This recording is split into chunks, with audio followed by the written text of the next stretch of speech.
I can't think of a clever intro for this video, so let's just pretend I just said the funniest thing known to man. Hello everybody, and welcome back to another little crochet adventure.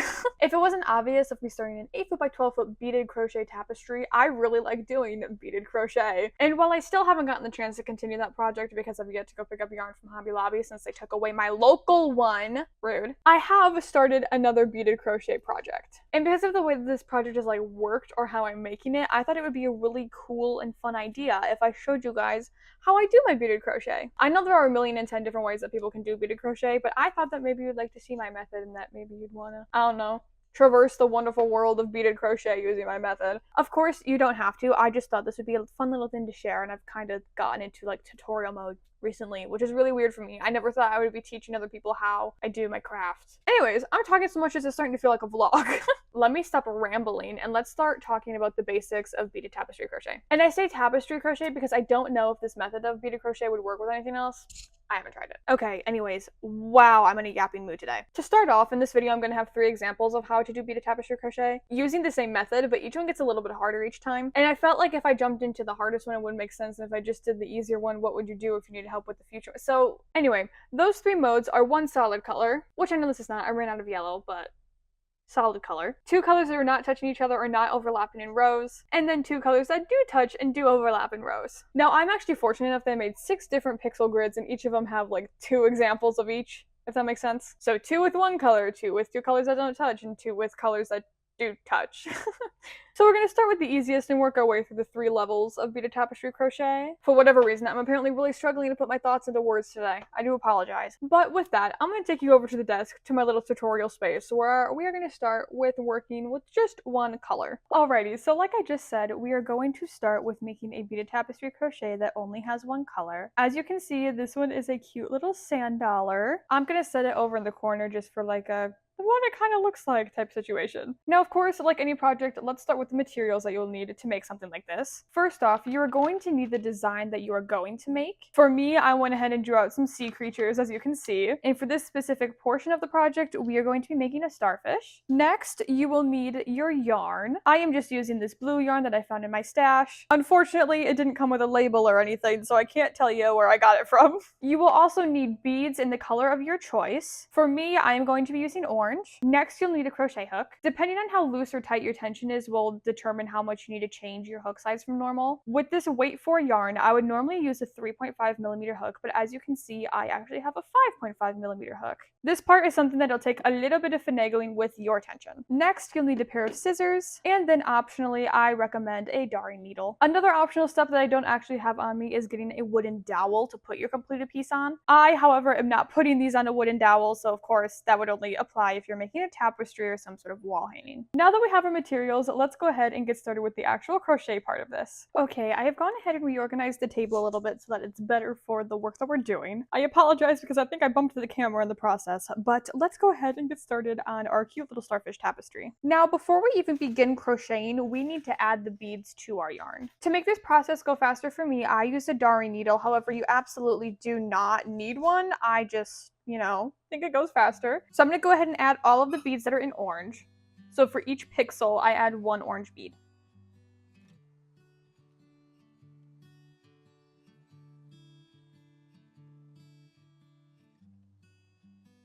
Alrighty, I've gone ahead and strung all my beads on. So I'm just going to pull off my hook and make a slip stitch. Because this piece is flat, it is worked in rows, and however many you chain is going to be based off the size of your tapestry, or the piece of pixel art that you're working off of. For me, I know that this is 14 stitches wide, so I'm going to chain 15 stitches. However long your piece is, just make sure that you chain 1 extra stitch. Now that I have my 15 chains, I'm going to move on to this first row. As you can see in my first row, I don't have any beads, so I'm just going to make 14 half double crochets. If you don't know what a half double crochet is, go ahead and yarn over on your hook, insert your hook into your stitch, or in this case your chain, yarn over again, pull through 1 loop, yarn over, and pull through all 3 loops. One more time, that is yarn over, insert your hook into the chain or stitch, yarn over, pull through 1 loop, yarn over, pull through 2 loops. Go ahead and repeat this all the way down your chains.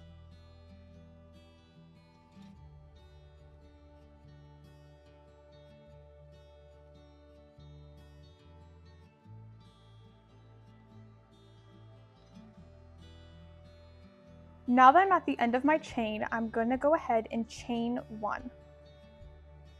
I'm going to turn my work and get started on the second row. Now for me, because I am left-handed, I did my work like this. Flipping this over, this is the front of my work. So as you can see, I started my chain in the bottom right corner, worked left, and then for the first row of half double crochets, I worked left to right. If you are right-handed, this is a possibility that this will switch for you. Please make sure that you know which direction you are working, as it will change the outcome of your pixel art. Even though it's not as big of a deal for this one, if you are making something like letters or words, you really need to pay attention to what side your work is facing. Otherwise, your image may end up mirrored going the opposite direction. Now that we got that out of the way, let's go ahead and move on to row 2. As we can see, there are a whole bunch of stitches before we get to that first pixel, so go ahead and make those. Each of those stitches is also going to be a half double crochet.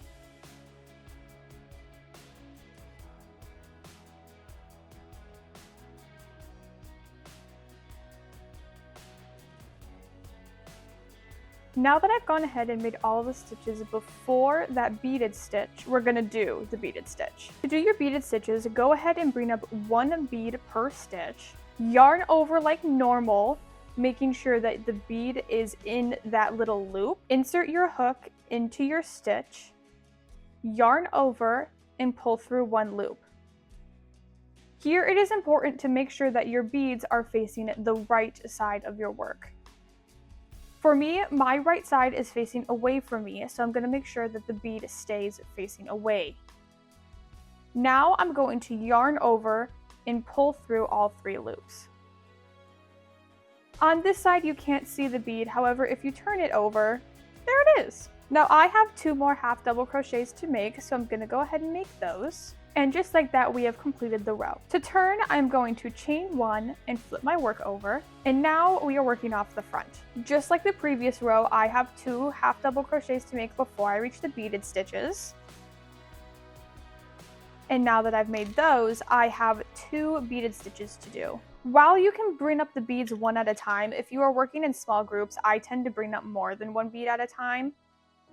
But I know this might be something that people need to work up to doing. Now, because our work is now facing a different way, doing the stitches where the beads are facing forward is a little bit different. Just like before, taking 1 bead into the loop that's going to go over your hook, yarn over, insert your hook into the stitch,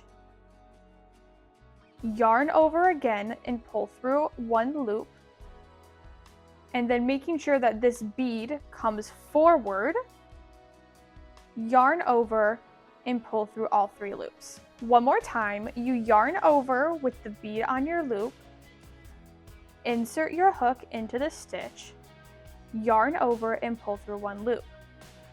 As you can see, this bead is facing the back, so I need to move it to the front. I'm then going to yarn over and pull through all 3 loops. And just like that, we have those 2 beaded stitches done. Now I'm going to do the 5 stitches in between the 2 starfish legs.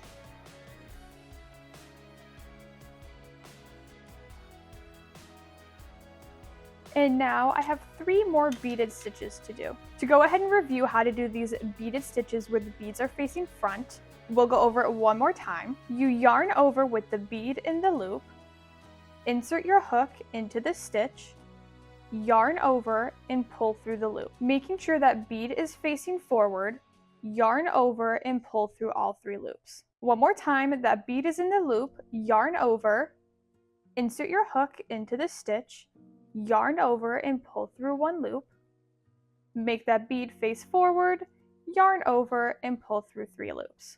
After a while, this process does get faster as your fingers start to understand what's going on. Now I'm going to go ahead and finish off this row with 2 more half double crochets, chain 1 at the end, and turn my work. Now that our beads are once again facing away from us, I am going to make the first 3 half double crochets without the beads and then go over the beaded part with the beads facing away from you one more time. Now that I've completed the unbeaded half double crochets, I can go ahead and make the first 3 beaded half double crochets. To review, yarn over with the bead in your loop, insert your hook into the stitch, yarn over and pull through 1 loop. Making sure that bead is facing away from you, yarn over and pull through all 3 loops. One more time, keeping that bead in the loop, yarn over and insert your hook into the stitch, yarn over and pull through 1 loop, making sure that bead is facing forward, yarn over and pull through all 3 loops. Once again, just like doing the front stitches over time, this gets a lot faster. Now that you know how to do the beaded crochet with just 1 solid color, you can go ahead and work the entire pattern this way. Just make sure that you keep the front of your work and the back of your work in the same direction. Also to be noted, if you are working with a bigger piece than this, I recommend using a pen or a Sharpie to keep track of what row you are on, especially because you need to make sure that your stitches are facing the right direction, as it will change the outcome of your pattern. Now let's go ahead and finish this guy up so we can move on to the second tapestry.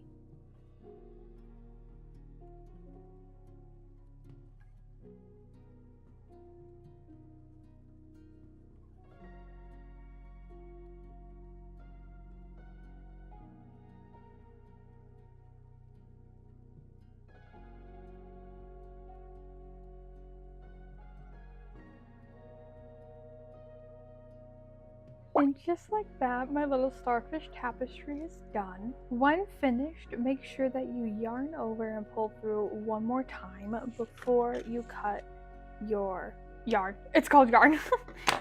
I always like to leave a little bit of a tail at the end, but depending on the project that you have picked out, you might want to leave a tail or you might not want to. It's completely up to you. But just like that, you now know how to make a simple beaded tapestry with just 1 color. Once you feel like you have mastered your skills of doing just 1 solid color, you can go ahead and move on to something that has 2 colors that don't overlap in rows. Instead of making a whale, we are going to be making this jellyfish right here. Just like when we started making our tapestry that has 1 color, go ahead and put a darning needle on your yarn. Of course, that's only if you would like to use one. You do not have to. Now, before we go any farther, let's take a second and just look at our piece here. For me, every time that I make a tapestry, I start with my chain starting in the bottom right-hand corner. That means that when I've ended my chain, I am over here, meaning that for row 1, I will always be working left to right. For you, this may be different, and if that is so, that is completely okay. However, just make sure that you know which direction your rows are going in. Now that we have established our starting point and how we are going to do our rows, as you can see, the first beads that we need are these lighter pink beads. This right here is my lighter pink. And then the second bead color is this darker pink. This right here is my darker pink. Because we are starting in the bottom right corner, I am going to go through my rows, left to right, and so on and so forth, all the way to the top of my piece. As you can see, after I do all of my rows, my piece is going to end with this stitch right here, meaning that as I put the beads on, I am going to work backwards from that last stitch. So going backwards of the arrows, starting in the top left, I'm going to work this way, down a row, and back this way. Once you get to the first place where your beads are, go ahead and thread this set of beads.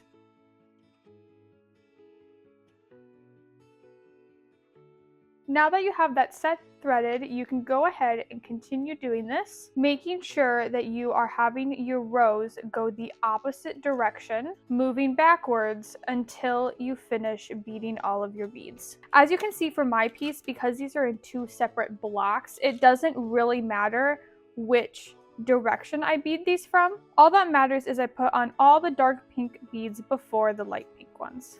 Okay, so I totally forgot to hit start on my time lapse, but now I have all of my beads on my yarn. Just like last time, I'm gonna go ahead and remove my needle. Then I'm going to make a slip stitch, and for my size tapestry, chain 15.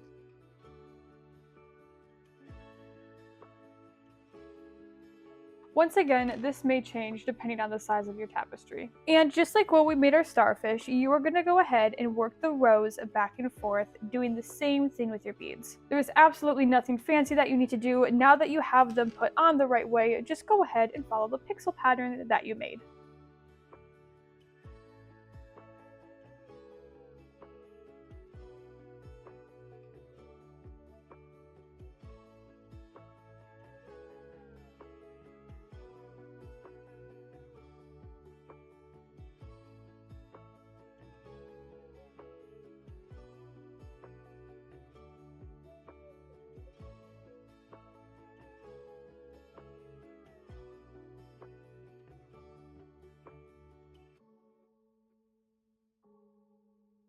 Alrighty, and once again, I have reached the end of my tapestry. So to fasten it off, I'm going to do that final chain, take my scissors, and cut my yarn, leaving a decent sized tail. Once again, if you don't need a long tail, don't leave it. It just depends on the project that you're doing. But just like that, you have your project that has 2 colors in different rows. Now that you are practically a pixel art crochet tapestry pro, let's go on to when you have 2 colors and they overlap in rows. For this example, I'm going to be turning my paper because we are going to be making this little turtle right here. Just like in our jellyfish, I'm going to start in the bottom right, which means I'm going to end in the top left. The only reason I know this is because these squares are all exactly the same size. If you are doing a different size tapestries, you might have to do that back and forth little row thing that I showed you back in the jellyfish. Now, just like before, I am once again going to make the little arrows to show which direction I go in each row. While this step is not necessary, I have found that it makes going through the beading process a lot easier. It's also a great reminder for when you are crocheting the rows.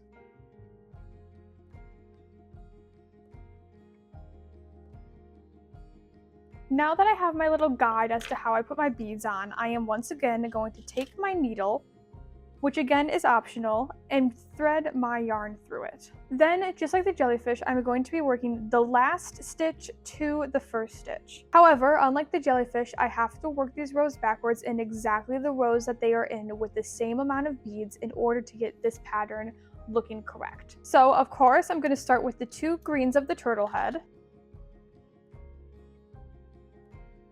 and then working my way backward, go through the fins.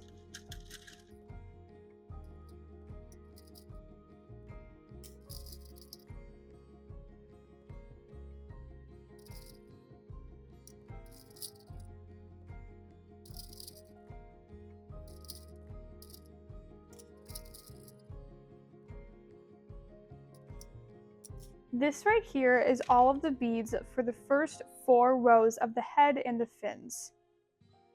And then once again, working backwards, I am right here at this part in the pixel art pattern. And once again, reiterating that I am working backwards to what these arrows look like. So I thread 2 greens, then I do 6 browns,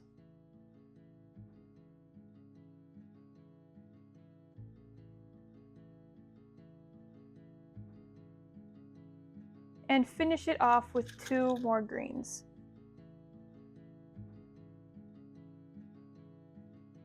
And then this right here is this row.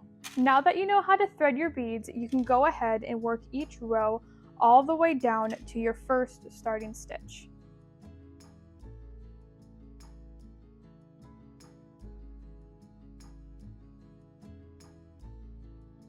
Now that you have all your beads beaded, you can once again remove the optional hook, take your crochet hook, and make that slip stitch. Once again, because my tapestry is 14 stitches wide, I'm going to chain 15.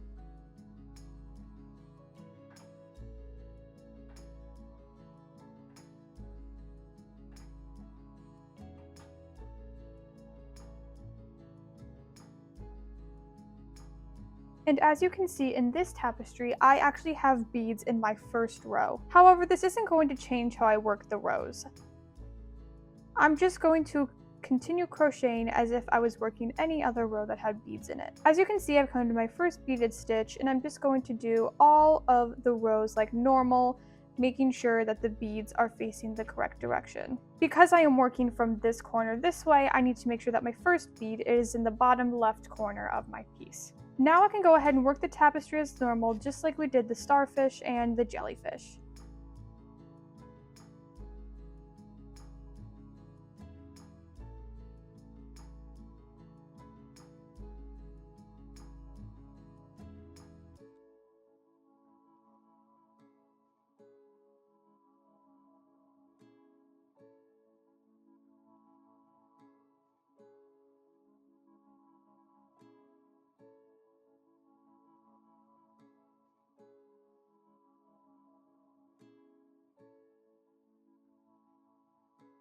And just like that, once again, the little tapestry is done.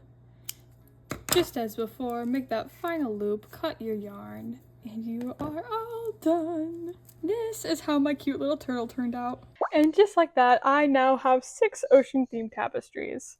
As a little reminder, for our 1-color one we made a starfish, our 2-color one we made a jellyfish, and our 3-color one we made a turtle. If after you finish your tapestries you find that the corners are curling or anything feels too tight or too loose, I always recommend blocking your work. Even though these guys didn't turn out super curly, I'm going to block them anyways just for my peace of mind, but that is an optional step that I'm going to leave up to you. But with that, I hope that this tutorial / walkthrough was helpful in some way, shape, or form. If you have any questions or get stuck anywhere along the way, please don't hesitate to shoot me a DM or leave a comment down below. I will try to help you out to the best of my ability. Unbeknownst to you, but very beknownst to me who has to edit these videos, I am super bad at explaining things sometimes. So like I said, if you have any questions, just let me know. Once again, I hope this was helpful in some way. I had a whole bunch of fun teaching you how I make my little crochet tapestries, and I hope that you had fun coming along with me. Thanks for hanging out with me today, and I will see you guys next Saturday. Bye!